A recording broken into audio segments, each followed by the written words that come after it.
Fabián, buenas noches, bienvenido, ¿cómo estás? ¿Qué tal, Hugo? Muy buenas noches a los televidentes. Una nueva propuesta local, como decía vos, el cuarto programa de este ciclo 2015, analizando la situación agropecuaria, y para ello hemos invitado a José Marcelino, quien es el jefe del INTA Río Cuarto. También está presente en este panel Javier Rotondo, el flamante presidente de la Sociedad Rural Río Cuarto, y el vicepresidente de dicha institución, David Tonelo. Muy buenas noches y muchas gracias por llegar hasta nuestros estudios. Buenas noches. Y bueno, Javier, como flamante presidente, bien decía Fabián, a lo cual te felicitamos y te deseamos la mayor de la suerte. Quisiera que nos deje un vistazo, cómo es el panorama del sector agropecuario hoy, cómo es la situación agropecuaria de esta región. Y mira, para ser bien gráfico y contestártelo con una sola respuesta o rápida, el sector agropecuario es un gran signo de interrogación. La situación está agravada por las últimas remesones de la economía argentina, pero el sector agropecuario carece desde hace ya mucho tiempo en el país de un factor absolutamente clave para este tipo de producción, que es la previsibilidad. Y por sobre todas las cosas, la previsibilidad y la estabilidad de algunos factores, ni que hablar de los económicos. Eso hace que uno no pueda planificar más allá de 6 meses, 7 meses, lo que lo hace muy difícil que algunos tipos de producción con ciclos productivos muy largos, ejemplo, algo que me toca de cerca, la ganadería, sea muy, muy difícil. Por lo que hay mucha desazón, hay mucho desaliento, pero a su vez hay una expectativa de fin de ciclo, debo decirlo, que hace que el productor siga para adelante. Entonces, estamos con una gran expectativa y vuelvo a insistirte, con un signo de interrogación en cuanto a qué es lo que vendrá, ¿no? David, esta imprevisibilidad de la que hacía referencia Javier, ¿se acentúa con el estar en un año electoral, con el próximo cambio de gobierno? Yo lo que sí creo es que lo que brinda este año electoral es la posibilidad de un fin de ciclo y un nuevo gobierno que con alguna política más llevadera para el sector. Hoy el sector realmente se encuentra desfinanciado, más allá de una cosecha récord o una muy buena cosecha, más allá de que hay productores que entre la piedra y han tenido algún problemita de seca, hay una cosecha muy buena, pero realmente nos encontramos que estamos peor que el año pasado. Más endeudado, con precios un 35, un 40% más barata hoy la soja que el año pasado, el maíz también un 30, un 40% más barato, hace que en realidad una soja de 30 y pico quintales en realidad sean los 20 o los 18 del año pasado. Eso hace que a eso sumándole la incremencia de los costos, los insumos que estando en dólares con una tasa altísima y realmente una desfinanciación muy grande, pero la expectativa de un cambio de gobierno y alguna política que se pueda llevar adelante el sector hace que el productor por lo menos mire esperanzado la nueva campaña, ¿no? Si no existieran las retenciones hoy, la situación sería distinta, el campo sería redituable o tenía alguna rentabilidad ahí. Sin ningún lugar de dudas. Si vos te pones a pensar en cultivos en donde realmente ya las señales son bien claras, como maíz, como trigo, volvería competitivo cultivos que tienen rentabilidad negativas. Sin ir más lejos, te pongo ejemplos puntuales de la Fundación FADA. El índice que mide esta fundación de Río Cuarto habla de que el índice FADA, o sea, que es la presión tributaria a todos los niveles, dice que en soja es del 80%, o sea que la rentabilidad es del 20%, lo que queda. Pero en maíz es del 121%, o sea, es 20% negativa. Y en trigo del 180 o 180 y pico por ciento, o sea, estamos hablando de 80 y pico por ciento negativo. O sea, ya, las retenciones a trigo y maíz, urgentemente, indudablemente, quizás yo creo que es por todos explicables, no soy experto en economía, pero es claramente observable que tienen que ser. Y en soja, hoy ya, ese famoso debate que dice que si hubiesen sido móviles, no, algunos sectores del oficialismo y demás, hoy estaríamos en una situación similar, si fuesen móviles, pero estamos con un agobio del 35% en un commodity que ha caído, y como bien explicó David, con precios que han ido entre 35 y 40%. O sea, hay que hablar de que para volver, que sea de vuelta competitivo el sector, hay que eliminarlas. Aparte es una cuestión que es para graficarte. Ningún país del mundo renuncia a la posibilidad de generar divisas genuinas vía exportación. Y para exportar tienes que darle al sector productivo un incentivo. Hoy el ancla, una de las tantas, pero la más importante son las retenciones. Y después poder exportar. O sea, es clave, a mí me parece que es clave, ¿no? Los otros días en el rural, un productor dijo, ¿ustedes se dieron cuenta de una cosa? Dice, en los últimos 12 años, 4 cosechas se le quedó al Estado. O sea, el 35% de los 12 años del kirchnerismo, 4 cosechas limpias, completas se le quedó al Estado. Eso es el factor que hace referencia tanto Rotondo como Tonelo de la falta de rentabilidad, y que la soja es un poquitito el que mejor performance tiene en cuanto a ganancia. Eso ha incentivado a que en la región se siembre prácticamente en forma exclusiva, dejando de ser de lado una zona maicera a ser una zona sojera. Esa es una de las cuestiones, y para nosotros como ente estatal tenemos que un poco pregonar la rotación. Es un atentado casi irreversible para reconvertir la zona en un equilibrio leguminosa gramínea. Sabemos que esta zona, desde el punto de vista ambiental, por ser, digamos, todo lo que es el oeste, digamos, a medida que avanzamos de este a oeste, los agroecosistemas se hacen cada vez más frágiles, ¿no? Si agarramos, por ejemplo, de Ruta 4, la que une la Bulaya con Villa María hacia el oeste, cada vez es más frágil el agroecosistema, con una gran necesidad de gramínea en rotación, y justamente lo que decían Javier y David, nos está faltando maíz por un lado, ojalá tuviéramos sorgo, y la intención de siembra de trigo es bajísima, es decir, prácticamente nadie quiere sembrar trigo, cuando yo diría que el trigo es para el mundo y Argentina un símbolo, ¿no? Es decir, nadie concibe una Argentina sin trigo y sin carne, ¿no? Entonces creo que sí, Fabián, como decías, creo que es importante. Con respecto a la actividad agropecuaria, sin duda que los gobiernos o las administraciones que más inciden en la política son las provinciales y las nacionales, ¿no es cierto? Estamos en un año casualmente donde se reeligen estas dos categorías o estas dos administraciones. ¿Qué le prometen los gobernantes, los que piensan ser gobernantes? ¿Qué les han prometido? No, mira, se han escuchado muchísimas cosas, desde Macri, que dijo que iba a sacar las retenciones, a Massa, que iba a liberar el cepo. No sé si son soluciones o no, pero puntualmente para el sector son promesas que se van a llevar a cabo o no lo sabemos, pero sí que brindan, por ejemplo, que puede llegar a haber algún cambio para la cosecha del año que viene. Por supuesto que no va a ser en diciembre, y por eso coincido con Marcelino que la siembra de trigo va a ser nula en la zona, porque nadie va a poder hacer algo para el día de diciembre cuando estemos cosechando. Ni para el día de diciembre, ni creo que para el 2016. Claro, o sea, pero a lo mejor, la pregunta sería un gobernante que promete cosas, pero ¿cómo sustituye los recursos del Estado? Por eso es imposible. Sí creemos que a lo mejor un cambio para allá para mayo, cuando estemos levantando la nueva campaña, podría llegar a haber. Entonces se ve con otra... por lo menos con otra perspectiva. A Javier lo veo más escéptico. Me parece que yo coincido con lo que dice David, pero a su vez yo creo que el sector tiene que tener una señal clara, y la señal clara es: somos productores de agroalimentos para el mundo, tenemos un potencial gigantesco de producir alimentos, pues podamos venderlos al mundo.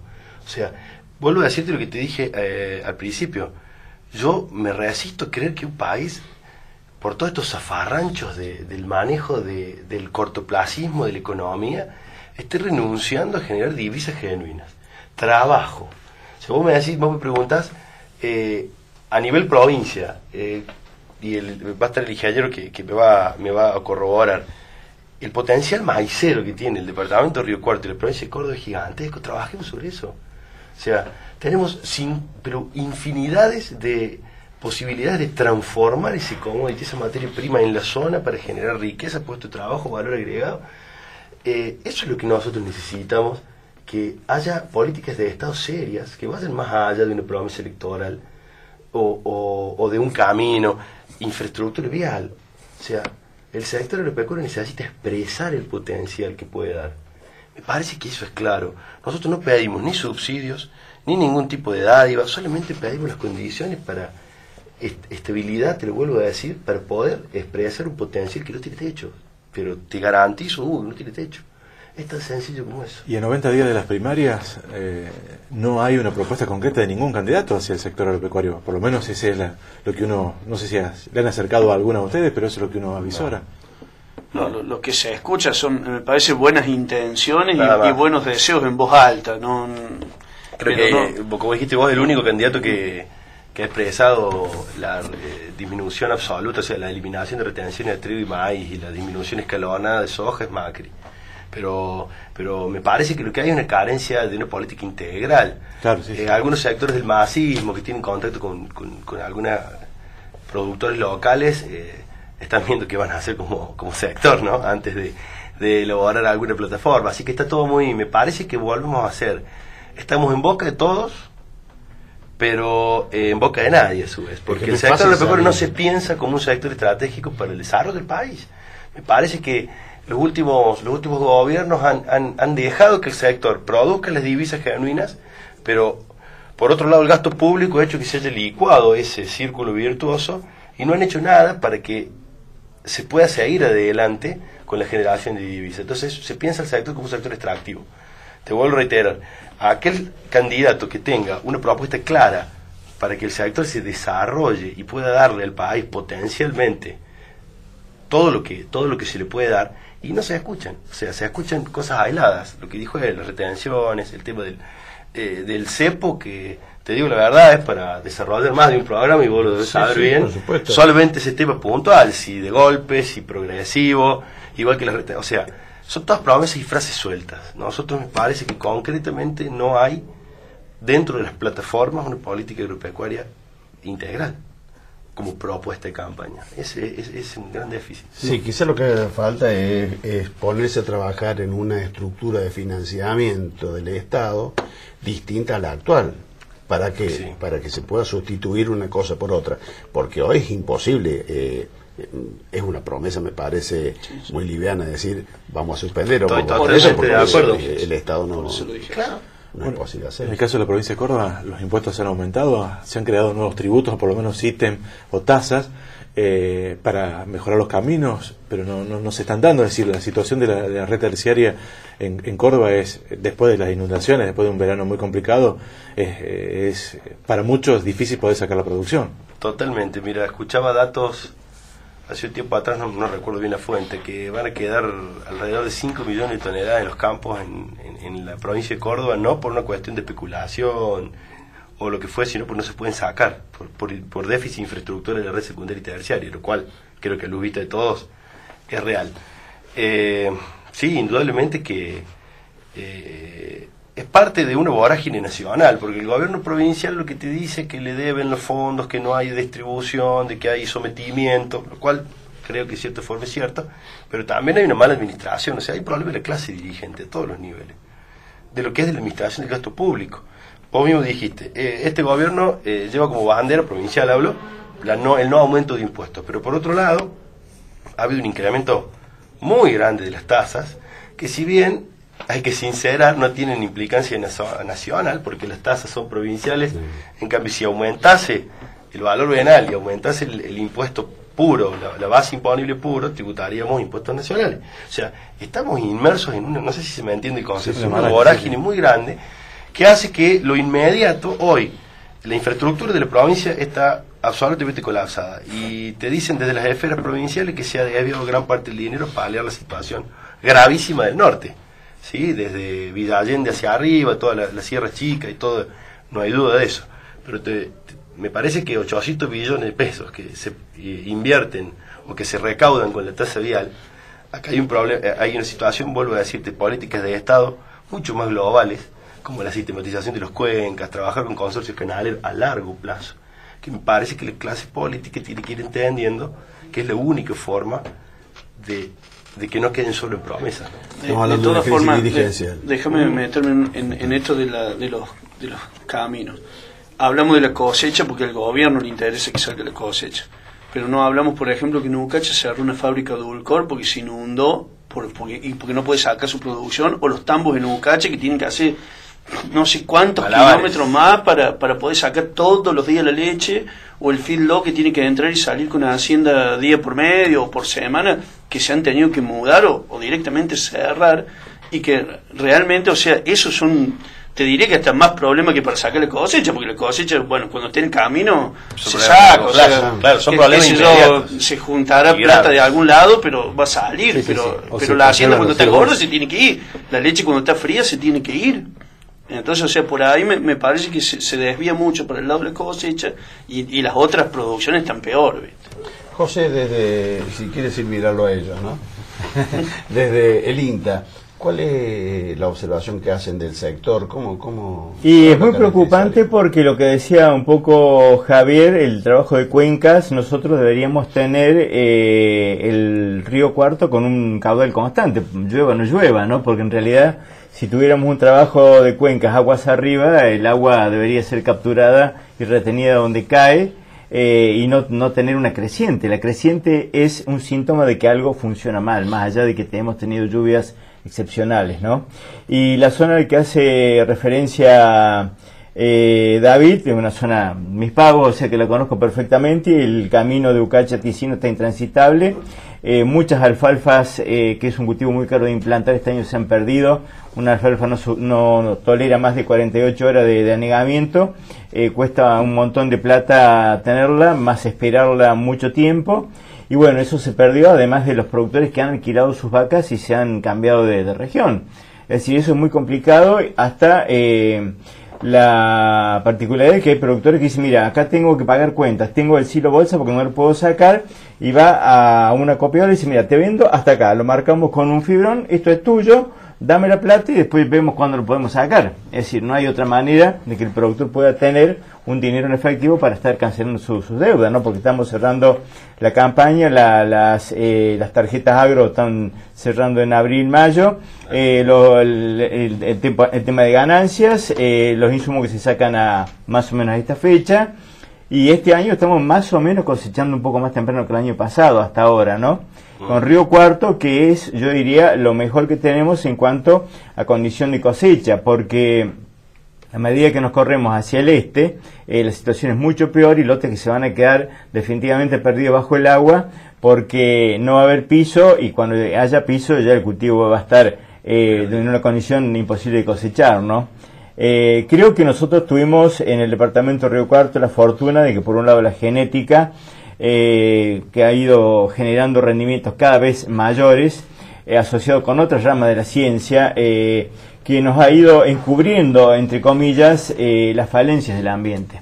Yo creo que eso, más las lluvias de lo que es el cambio climático favorable, creo que eso nos ha ayudado a tener rendimientos realmente excepcionales, y un poco compensa los números que hacían referencia Javier y David, porque sembramos la soja a 2.500 toneladas y ahora está a 1.900 y 1.950, y sembramos el maíz a 1.400 y lo tenemos ahora a 1.000 pesos, ¿no? ¿El récord es tanto en soja como en maíz? Y yo creo que sí, que estamos muy bien. Lo que deberíamos ponderar luego es la pérdida que hemos tenido por granizada, porque tuvimos granizo desde, yo diría, prácticamente desde enero hasta hace poquitos días, ¿no? Hubo lotes que se perdieron con las máquinas adentro para empezar a cosechar, y bueno, eso también hay que ponderarlo como baja en el rendimiento, ¿no? No solamente contar lo que se cosechó, sino lo que se sembró o lo que hubo intención de siembra. Bien, vamos a marcar una pausa, la primera, y seguimos hablando sobre la situación agropecuaria. Ya regresamos. Seguimos en esta propuesta de local. Después de la pausa, estamos analizando la situación agropecuaria. Este año, particularmente, Marcelino, se ha dado en muchas zonas, por suerte en el departamento de Río Cuarto no ha generado inconvenientes, pero inundaciones ha provocado pérdidas prácticamente totales para el productor agropecuario. ¿La responsabilidad de quién corresponde en este caso? Y el tema es compartido, ¿no? Porque desde productores que están haciendo desmonte por un lado, la no sistematización de los campos por el otro, la falta de rotación por el otro, lo que decía en la primera pregunta, no tener gramíneas, que es una gran generadora de macroporos en el suelo, con lo cual mejora la infiltración, cultivos en cobertura, y lo bueno que tiene el departamento de Río Cuarto, que es la pendiente, por lo cual tenemos muy poco anegamiento. Lo malo que tiene es que esas pendientes son pendientes muy largas, el agua toma muchísima velocidad y no tenemos caminos. Básicamente los caminos de este a oeste están arrasados por la velocidad que toma el agua, no se pueden transitar muchas veces ni siquiera en tractor, mucho menos en camión, y por otro lado, a medida que uno va con el monocultivo, prácticamente estamos con una sojización continua, por una cuestión de que también más de las 3/4 partes de la tierra está en mano de arrendatarios. Ese arrendatario no se preocupa demasiado por qué va a tener en el cultivo siguiente, porque seguramente ese lote al año siguiente lo va a tener otra persona, ¿no? Los campos cotizan a valor soja para hacer soja, nadie va a pagar, o muy pocos pagan soja para hacer maíz. Obviamente que puede haber algún productor que sea dueño de la tierra y que exija a un precio a costa de perder algunos quintales en el ingreso, que los hay, por cierto, pero no son los que marcan tendencia. O sea que es una responsabilidad compartida, y los consorcios camineros en muchos lugares han trabajado bastante bien, pero no alcanzan. O sea, si el productor no ayuda con obras en su propio campo, de retener el agua, de frenarla, de reordenar, el ordenamiento territorial es una cuestión que tenemos que sí o sí internalizar como productores y como técnicos. Si no tenemos eso, no hay obra que aguante, ¿cierto? ¿Hoy hay algunas producciones bajo el agua? Sí, hay muchas áreas con... no en el departamento de Río Cuarto específicamente, pero muy cerquita de acá. Si uno pone un compás en la Plaza Roca, a 60 kilómetros tenemos muchas zonas bajo agua que no se va a cosechar. Eso decididamente se va a perder, y cuando pierde un productor, pierde la región, se pierde en valor agregado, se pierde en... La sociedad entera pierde en inclusión social, en muchas cuestiones que tienen que ver con la sociedad, con gente que no tiene que ver con el campo, pero que sí va a recibir los coletazos de esa pérdida de producción, Fabián. ¿Qué solución para estas cosas, Javier? Que podemos aprovechar el Congreso de Imagina para plantear todo este tipo de aspectos, ¿no? Yo parece ser que hoy estoy citado para ser reiterativo. Políticas de Estado. Lo que decía el ingeniero... Pero política de Estado, es decir, un acuerdo también nación-provincia o... Obras de infraestructura, el ordenamiento de cuencas, como dijo él bien claro, eso es una situación, una creciente si llega al punto donde llegó, como muy gráficamente lo describió José, es porque algo anda mal. ¿Y hace cuántos años que venimos viendo que la situación se repite? Porque él habló de su zona, del cual es oriundo, de la zona de Bengolé, Aucacha, pero no nos olvidemos que el verano pasó exactamente lo mismo en la zona. O sea, hoy se agrandó un poco más el abanico porque las precipitaciones fueron mayores. ¿Y a quién le reclaman ustedes? Y a mí me parece lógico volver a... Nosotros, como entidad gremial agropecuaria, hemos decidido atacar estas dos líneas que ya te mencioné a quienes sean candidatos a gobernador. Señores, hace falta un ordenamiento de las cuencas. La red secundaria y terciaria, los caminos, se solucionan. Bien lo dijo, bien claro José, los consorcios hacen lo que pueden, con certificaciones de obras que a veces van atrasadas 6 meses. Obvio, no certifica obra, no está la plata para el combustible, no está la plata para el personal. Hay una situación, la asociación de consorcios hace lo que puede, hemos entrado en una medianía en hacer lo que puede. Entonces, ¿qué hacen? Maquinaria que en cierta forma no está a la altura de las circunstancias, porque las obras de alteo se hacen con otro tipo de maquinaria pesada, raspan, los caminos se vuelven canales. Es un círculo vicioso. Entonces me parece que el punto donde uno tiene que atacar es, señores que pretenden gobernar la provincia, hay que ordenar las cuencas. Hay 5 cuencas en la provincia de Córdoba. Hay una que es la más vieja, que es la del río Quinto, que está con la represa del Tigre Muerto y demás, o más o menos acomodada. De ahí para arriba tenemos que hacer un ordenamiento integral sobre políticas de Estado. Y después, una vez que el Estado dé esas señales, hay que sí aplicar la ley para aquello. Yo coincido con lo que dijo José, de que hay productores que tampoco están concientizados y que tiran el agua a la calle y que no hay una sistematización de predios. Para eso van a existir los consorcios de conservación de suelo, los consorcios canaleros, que se pueden ir en ese integral ordenamiento de cuencas, se puede ir haciendo. Es la única forma. Pero si vos cobrás una tasa, percibís en un impuesto y no devolvés en obra, es claro, es una política de Estado. Para mí es clave. Pero vos decís de la política de hacer lo que se puede. Yo creo que a veces ni siquiera se hace lo que se puede. Sí, el tema de los gasoductos, muchas veces ni siquiera. Los gasoductos. Bueno, bien, el tema del gasoducto es ¿Hasta cuándo se va a reiterar la realización del gasoducto Manicero? del Me canso de Manicero? Perdón a todos los candidatos, pero me canso de escuchar Claro. eso. Pero en propuesta de campaña lo del gasoducto Manicero. Es real. ¿Cuánto aporta el sector agropecuario a la provincia para estas obras hídricas? O Y conservación mirá, de suelo, digamos, para el mantenimiento de la te vuelvo a decir, cerca de 800 millones aproximadamente es lo que el sector destina de la tasa vial a específicamente esto. Pero hay que decir otra cosa también. En la época de la anterior gestión del gobernador de la Sota, se creó ese fondo específico y a su vez en la unicameral de Córdoba, en aquella época eran 2 cámaras, no una, se sancionó con la obligatoriedad de que sea un fondo específico, no podía ir a renta general. O sea, debía ser utilizado para la infraestructura de la red firme permanente, red secundaria y terciaria y el mantenimiento. En la bicameral fue. Exactamente. Cuando va pasando, no importa quién, no es el espíritu de decir quién es, pero en un momento se modifica esa ley en donde dice que el exceso y la no utilización de esos fondos era un volcado a renta general. Échale ley, échale trampa. Chao. Ese dinero se diluye. Ustedes bien saben que hoy el Estado gasta aproximadamente el 80% más de sus presupuestos en el pago de personal solamente. Sumado a una inflación, sumado a un desbarajuste económico general del país, está claro que no, ese dinero se está diluyendo. Y no es culpa de este ni de los anteriores. O sea, viene siendo una mala, vuelvo a hacer carne, lo que dije ya más de 5 o 6 veces.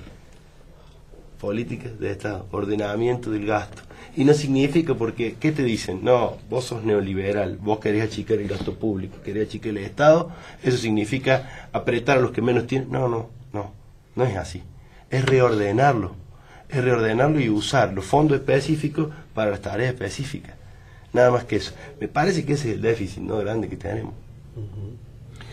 La soja, se espera a través de estos rindes extraordinarios una cosecha récord de 60 millones de toneladas, ¿no?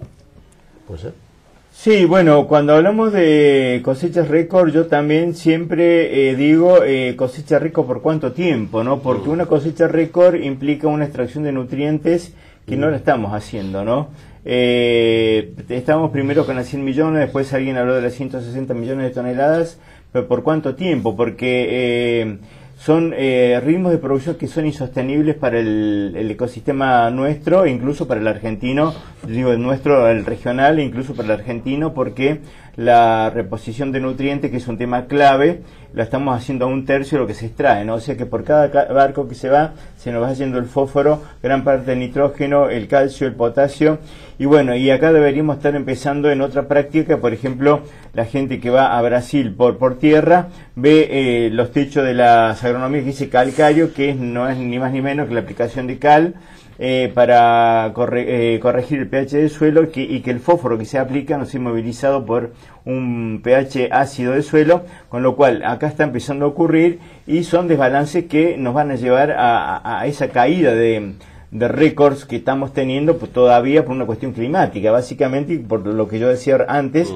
por el enmascaramiento genético que realmente ha hecho maravillas, la transgénesis por un lado, la genética por el otro, porque ahora con el viento que tuvimos el sábado a la mañana, yo salí a sacar fotos, que algunas creo que las van a pasar luego, el sábado a la tarde no había ningún maíz ni quebrado ni caído, o sea, esa tecnología aplicada significa muchas toneladas a nivel de país, está toda apuesta en el potrero, pero es todo inversión de las empresas y de los productores, porque eso cuesta, se pagan de alguna manera, ¿no? ¿Cómo se hace desde el INTA para generar conciencia en el productor agropecuario para que utilice la rotación de cultivo, que no pase esto con el panorama que plantean los propios productores? Nosotros no tenemos más herramientas que el chamullo, vamos a decirlo así, ¿no? Porque en realidad tenemos que concientizar a la gente de las buenas prácticas agrícolas. Tenemos, obviamente participamos todas las entidades, incluso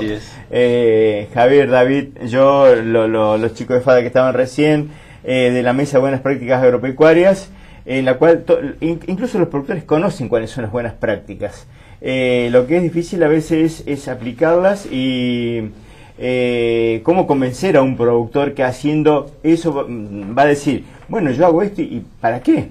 si total no le interesa, en primer lugar pierdo plata, en segundo lugar no le interesa a nadie. Cualquier profesión trabaja para lucrar. Uno va a un médico, a un abogado, a un contador, cobra antes de que a uno lo atiendan. Uno como productor cobra después y mucho tiempo después si cosecha algo, y a la inversión está haciendo mucho tiempo antes, ¿no?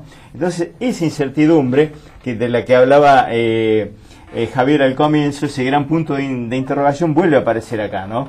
Es decir, creo que el tema no es sencillo, y nosotros tenemos toda la tecnología disponible. El INTA tiene desde la producción orgánica a nivel familiar hasta la producción de alta insumo dependencia, con toda la tecnología satelital disponible, los detectores de maleza del Green Seeker para aplicar el glifosato tan discutido, donde está la maleza, que se abre únicamente ahí el pico para matar la maleza, o sea, para estar en consonancia con el ambiente. Ahí está toda la tecnología.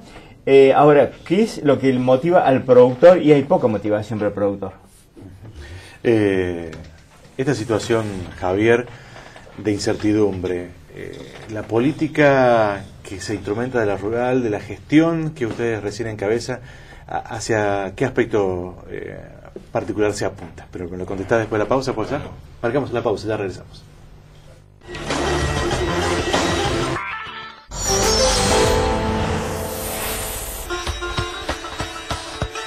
Tercer bloque de local, la situación agropecuaria con representantes del INTA y de la Sociedad Rural Río Cuarto. La nueva conducción, habíamos dejado pendiente una pregunta: ¿cuáles van a ser las prioridades de esta gestión? Y nosotros, bueno, tenemos dos años como periodo, como comisión directiva, en este caso yo presidiendo la entidad. Yo creo que claramente esta gestión o este ciclo que me toca al frente de la entidad hay que dividirlo en dos. Este año, poco se nombró acá, que es coyuntural, que me parece que va a ser un año. Yo estoy convencido que el sector agropecuario tiene que dejar de ser el sector de la protesta y pasar a ser el sector de las propuestas.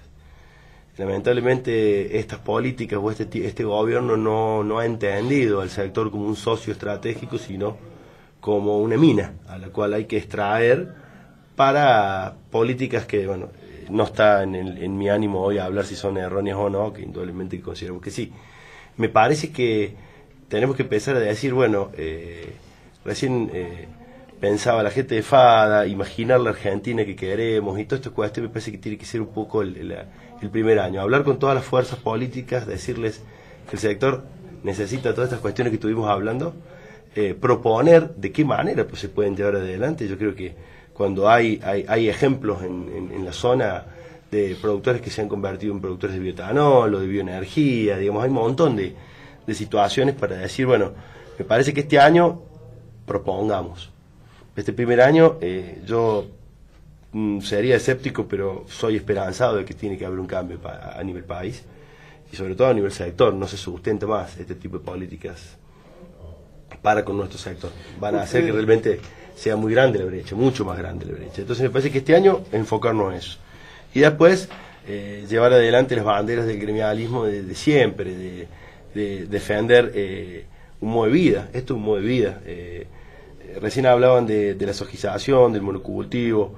Hay mucho productor que desapareció de los campos, que hizo que esos campos no haya más arraigo en las generaciones siguientes. Entonces, esa es una realidad. Hoy el 70 y pico, corregime José, de la agricultura que se hace en el país es en manos de arrendatarios, o sea, no es por productores. Entonces, ese tipo de cuestiones hay que volver a hablarlas, hay que generar, vuelvo a insistirte, nosotros como productores, como gremialistas, que somos solo productores agropecuarios que dedicamos con vocación de servicio hacia nuestro sector parte de nuestro tiempo. Entonces, así hay un mito de que nosotros percibimos algún tipo de remuneración, es absolutamente honorem, y lo hacemos porque realmente estamos convencidos de que queremos dejarle algo mejor a nuestra generación de hijos que también van a vivir de lo que vivimos nosotros, que es el sector. Por eso muchas veces cuando el ambientalismo habla del desapego y demás, no hay personas, o por lo menos en el caso cercano, más arraigada y con más responsabilidad sobre el uso de la tierra que nosotros, porque es nuestra y porque la heredamos y porque tenemos el deber de mantenerla. Eso me parece que son un poco el paradigma del dirigente agropecuario, el pasar de la reacción a la acción, empezar a decir señores gobernantes, señores dirigentes, esto es lo que nosotros necesitamos. Y en comunidad, que es otra gran pata que creo que la rural ha hecho muy bien en las dos gestiones anteriores, que es la de insertarse en los distintos actores sociales de la ciudad y de la región. Sí. Romper ese mito que el productor trabaja tranquilos adentro, ¿sí? Y interactuar. Nosotros formamos parte plena del Consejo Económico Social, estamos muy contentos como experiencia de poder interactuar en sectores tan heterogéneos como los que ahí están representados, ¿no? Entonces creo que eso también es importante, el sector agropecuario insertado dentro de las comunidades en las que forma parte, ¿no? Y no un sector visto aisladamente como se lo ve, ¿no? Me parece que esas son las improntas que hay que tratar de dejar como dirigencia, ¿no? Yo creo que sectorialmente es cierto lo que decís, Javier, el sector se ha insertado más en la comunidad a través de estas redes, de formar parte de instituciones que contemplan más lo cotidiano, ¿no? Antes estaba un poquito quizás más aislado. Ahora, vos manifestás el hecho de pasar de la protesta a la propuesta. Sin lugar a dudas también es un sector al que le cuesta llegar con la propuesta a la sociedad, ¿o no? ¿Lo notas así? Que el sector, o David, cualquiera de los dos quieren contestar esta pregunta. Dale. Me parece que el sector rural le es difícil llegar a la sociedad, ¿o no? Yo creo que sí, porque creo que la sociedad es difícil entendernos a nosotros, porque nos quejamos si llueve, nos quejamos si no llueve. Entonces es difícil entendernos. Pero no solamente los últimos 12 años, No claro, solamente, históricamente así, ¿no? Es difícil que la gente nos entienda, que todo el mundo habla de una super cosecha y el sector va a quedar desfinanciado. Entonces, ¿cómo le explicamos a la señora eso voy yo. Que hay lotes de 30, 40 quintales y que va a llegar a junio y no vamos a tener un centavo partido por la meta? No sé si lees lo que yo te digo. Mientras ese discurso no llega a la gente, no le interesa mucho al político. ¿Me explico? Es que somos un sector que maneja, no tengo dudas que arriba del 60 al 70% del ingreso y la producción de divisas del país, pero en número somos 250.000, 300.000. No movemos la aguja política de nadie. Es un poco ahí quizá la explicación. Somos un sector muy poco afecto a la especulación, muy afecto al trabajo, tranquilo para adentro, muy solitario. El productor es una persona que está acostumbrada a tomar decisiones solo. Ha cambiado, ¿no? Generacionalmente. Yo creo que nuestra generación ya piensa el sector más empresarialmente, más integrado y demás. Pero me parece que por ahí pasa. Y la protesta de 2008 también sí, fue como un marcó, quiebre. Bueno, eso te iba a decir, marcó un quiebre. Creo que marcó un quiebre. Fueron situaciones extremas que hizo que se plantearon todas estas cuestiones que te dije, ¿no? En la cabeza de los dirigentes, de decir, che, ¿será que estamos explicando mal lo que nos pasa? ¿Que hemos llegado a situaciones extremas? ¿Será que tenemos que comunicar un poco mejor? Y también, bueno, está exacerbado en estos tiempos en los que se utilizó ese discurso retórico y absolutamente tribunero hasta el hartazgo, de que somos la oligarquía, de que somos los enemigos del pueblo, de que somos los antipatrias. Entonces yo creo que exacerbó la dificultad. Hoy el sector es tan amplio y es tan heterogéneo y tiene tantas realidades distintas que, casualidad, ahora hace poco la presidenta se dio cuenta que hay que segmentar la atención y que el campo era heterogéneo después de 12 años de gestión. O sea, me parece que un poco nosotros lo que tenemos que tratar es de comunicar, y yo creo que un punto importante para lograrlo es interactuando permanentemente, todas estas cosas, escuchando cuál es la realidad del sector asalariado, cuál es la realidad de los sectores industriales. Me parece que teniendo más interacciones es como se va a lograr. Pero te vuelvo a decir, estamos llamados a ser los productores de alimentos de la Argentina y estamos, por otro lado, sometidos a la opinión, a veces muy sin conocer, de que somos las personas que vivimos quejándonos aún cuando nos va muy bien. Entonces me parece que por ahí pasa, ¿no? Por la comunicación y por la interacción con otros sectores para explicar que son ciclos biológicos, que son ciclos largos. Lo que dijo José es clave, que estamos poniendo en la tierra para obtener un resultado 6 meses después, o a veces en el caso de ganadería 2, 5 y hasta 10 años después, en inversión en genética, por ejemplo. Eso no se entiende. O sea, es difícil de hacerlo entender. Ahí está el desafío de nosotros, ¿no? Además, las economías son diferentes, es decir, hay economías regionales, la situación hay productores que tienen una gran cantidad de hectáreas, otros que tienen menos. Así como es. decía, el 78%, o poner decía el 50%, está en manos están arrendadas, así que el productor ya dejó de ser productor, es dueño de la tierra nada más. Así es. En el año 2008, la crisis que manifestaban recién, que de alguna manera sirvió para unirlo al sector, ¿no? El sector se unió fuertemente. ¿Eso se ha quebrado un poco y ha sido fogoneado desde algún estamento gubernamental? Sin duda. Hay una... Este ejemplo de este anuncio de segmentar retenciones y el nuevo presidente de Federación Agraria... Dividió. Yo no sé si dividió. Lo que generó quizá es, me parece, lo que venía pasando es quizás se puso más laxa la Comisión de Enlace. O sea, me parece que empezó, sería muy ingenuo no reconocer que hay diferencias antagónicas entre dos de las cuatro entidades. Sociedad Rural Argentina y Federación Agraria son realmente los polos. Me parece que nuestro movimiento es el que más en el centro está, que es la Confederación Rural Argentina, que un poco lo que decías vos, defiende más federalmente el país, las economías regionales y demás. Aprendimos mucho que el reclamo era unido, con los matices de cada una, que yo creo que eso es la impronta que, más allá de este gobierno, se va a seguir manteniendo, que es el diálogo de las cuatro entidades, que antes no existía. Me parece que por lo menos con matices y cada una teniendo su propia autonomía, vamos a ir aprendiendo, porque esto de estar unidos, ir todos juntos, me parece que se fue dando una situación de país distinta en la que cada uno puede ser autónomo, pero a su vez, sí, los grandes temas, estar permanentemente unidos, o por lo menos en cuanto al debate y al diálogo de las situaciones que se van prestando por el sector. De todas formas, Javier, en las bases hay realmente una relación mucho más comunicativa. Sí. Bueno, eso es muy bueno lo que está diciendo. Cosa, o sea, hay mucho menos distancia entre las cúpulas y las bases. Nosotros tenemos, por ejemplo, una relación de diálogo con Federación Agraria, pero excelentísima, diaria en la zona. Y trabajamos en muchas cuestiones en conjunto. Me parece que la base demanda eso también de las cúpulas, ¿no? Es más un problema de las cúpulas que de las bases. José, ¿hay poca perspectiva de siembra en la región de trigo? Por el momento diría que sí. Yo creo que deberíamos hacer un intento de tener trigo, porque el trigo no solamente, yo digo que medimos el ingreso por el grano, sino que nos está dejando una condición de suelo, una cobertura en el invierno para evitar voladuras, que es un problema social, cortes de caminos, tenemos...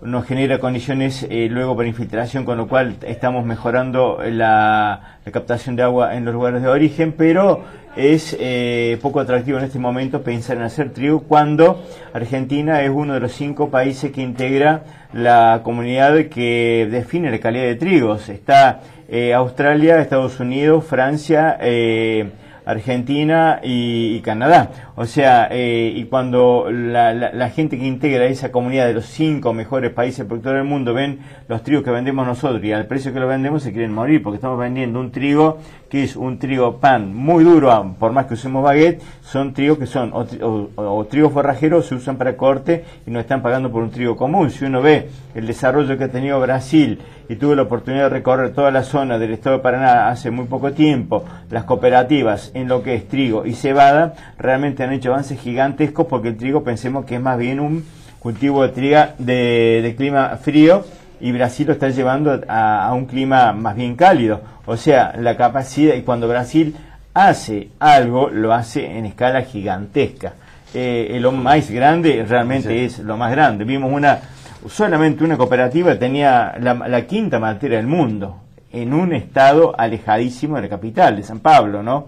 O sea, esas son las cuestiones que tenemos que rever nosotros, que un poco impulsarla y ver cuál es el incentivo, porque tenemos una capacidad instalada para agregar valor, como decían David y Javier hace un rato, para el maíz, por todo lo que tenemos acá, para el trigo, por todo lo que tenemos acá en plantas, todo de última generación, como lo estamos haciendo con el maní. El maní, más allá de su discusión ecológica o no, de su inserción regional, tiene la comercialización muy asegurada, estructuras orgánicas como la Cámara Argentina del Maní, la Fundación Maní Argentino, el INTA que está trabajando junto con ellos muy articuladamente. Y bueno, ojalá, y trigo también, yo creo que entre trigo y soja, trigo debemos tener en este momento más de 100 variedades disponibles, con una renovación prácticamente anual de una gran cantidad de variedades por una cuestión de adaptación a la patología. Es decir, cuando uno genera un trigo que es resistente a un patógeno, automáticamente el patógeno, que son unicelulares, mutan y enseguida se hacen generan patogenicidad en la planta hospedante. O sea, eso lo tenemos asegurado porque las empresas han invertido mucho en eso. Afortunadamente, ciencia y técnica trabajan muy articuladamente. Desde los últimos tiempos también se ha insertado el INTI para trabajar lo que, por ejemplo, el INTI estamos trabajando en las huellas de carbono, la huella hídrica. Creo que nadie nos baja línea en lo que es investigación. Creo que hay una muy buena articulación.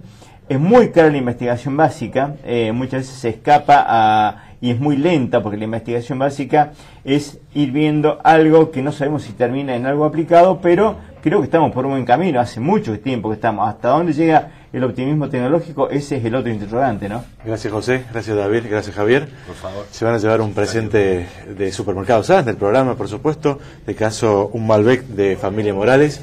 Y nosotros marcamos la pausa, sí. Hugo. Muchas gracias por la presencia. Gracias a ustedes. Y suerte en la gestión. Bueno, muchas gracias. Regresamos de la pausa, ya tramo final de esta propuesta de local, hoy analizando la situación agropecuaria, no solamente de nuestra ciudad, de la región, sino también del país. Así es, nuestros invitados de alguna manera han manifestado lo que en los últimos tiempos ya son reiterativos, ¿no? Claro. Quejarse sobre el tema de la presión fiscal, pero también ellos mismos reconocen que no es fácil salir de esta situación. Hay una expectativa y una incertidumbre para este mismo año. Claro, por las elecciones, tanto a nivel provincial como nacional. Así es. ¿Nos despedimos, Hugo? Sí, señor. Sí, buenas noches.